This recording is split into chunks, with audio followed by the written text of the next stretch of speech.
don't smell too much better. All right, thanks for coming in. Great game, very competitive game. Can you give us a statement, please? Sure. Well, congratulations to our opponent, Pittsburgh. They won a very tight, close game. Good football team, but congratulations to them.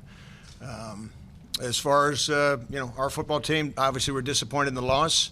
I thought that there was a lot of good football going on throughout the game.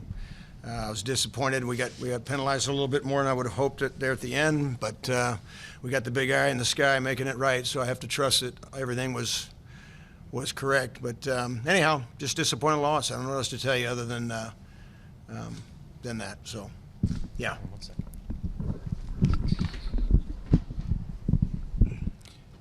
Eric Williams, Fox Sports. Mike, how much have you worked on the overtime stuff going into this, and did that affect your game planning going into the overtime session with EJ just being new? Yeah. Every week on Fridays, we have a session that's in the red zone, in the low red zone in particular. We typically every week, at the end of the week, I would say anywhere from 5 to 10 plays that we have inside the 5-yard line, and that's basically what the 2-point play is. So we get a lot of work at it. We get a lot of work at it when it's not even called for. Most weeks, you don't get down there. That doesn't happen. But so there's been a lot of practice go into it. It wouldn't anything, and that for me, that wouldn't have disappointed me as if we missed the boat on that. It's just we just got to execute better when you get down in there, because they just basically run the same plays that they run when they get down there at the other time. The offenses don't change; they do what they do inside the 5. Just because it's overtime, they don't all of a sudden show up with a new attack. It's the same one, and the same thing defensively. We kind of show up with the same thing that we do as well, whatever that might be, and so I think most all teams are pretty much prepared for this situation when it comes up. We have Marshawn Powers. Marshawn Powers, Believer. And EJ, it was kind of a slow start for both teams offensively, but in the third quarter, you kind of picked it up. You found 2 big plays, 72-yarder and a 55-yarder to Trey Quinn. Just talk about kind of where you picked it up in the second half, and how what was said to you, teammates or coaches wise. Yeah, unfortunately, like you said, the first half the offense turned the ball over. That was the only way we got stopped. 2 fumbles and an interception on my part. In the second half, we took care of the ball, and then everyone made plays. I mean, DJ's a foot out of bounds in the first half on a big play, and in the second half, we're in bounds with Cole down the sideline, and Marcus, blowing past everyone on the field, and then Trey, obviously. So, at the end of the day, those guys made great plays, and, in the first half, we were shooting ourselves in the foot a little bit. Back here. Hey guys, Nick Monticelli, NBC Detroit. 2 questions for both of you. First off, after the game, I saw a lot of your players, you two, EJ, out there hugging, congratulating the Maulers. A great show of sportsmanship. I want to get your thought on that. And secondly, what kind of momentum does this give you going into next season? Well, first off, I think it's what goes on in the USFL and the league. One of the things that I've enjoyed, this is the most fun I've had in my 41 years of coaching, and I'll tell you, the number one reason for that is I think it's full of a lot of really good people that are here for the right reason, whether it's the players, the coaches, the people from the very top.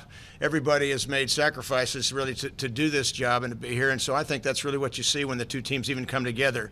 And in the process, we've already played them twice, so this is a 3rd time that these teams have come across each other. So I think there's a lot of familiarity between the 2 teams. And for that reason, I think that's part of what you saw as well. But I do think that it's a lot of very classy, first-rate people that are in this league, and I think that's why that's why I enjoy it. Just to be honest with you, that's why I enjoy it. So, the second question you said was momentum. I'll let you hit that one. What do you think, Jay? I think so. I think it was great to see the last 2 games. Partially because of our offense, we were slow to begin with, and then we fought back down 10-3 because the defense should have been 13-3, and they make a block field goal. So, that's something that to lose this team in blowouts twice, and then come here, go to overtime, fight back. We had the lead, we had them beat, and then guys responded again for that last 2-minute drive, and we get to overtime. So I think, there's no quit in this team, and it was fun to watch guys compete. Okay, one more from Eric, please.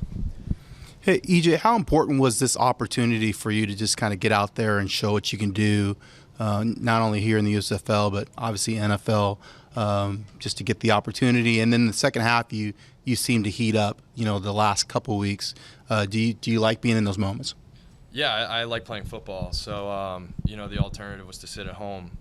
So, Coach gave me an opportunity to come, and Steve, and I jumped at it. It was an awesome opportunity just to get reps in practice and then find myself playing, which is the most fun part. And those guys helped me a lot last week. We were sloppy, and the defense came big for us. And this week, we kind of started to cruise, and because guys like Marcus and Trey and Cole across the board, these guys making unbelievable plays. So it was awesome. Thanks so much, guys. Appreciate your time. Appreciate it. Great season. Thanks.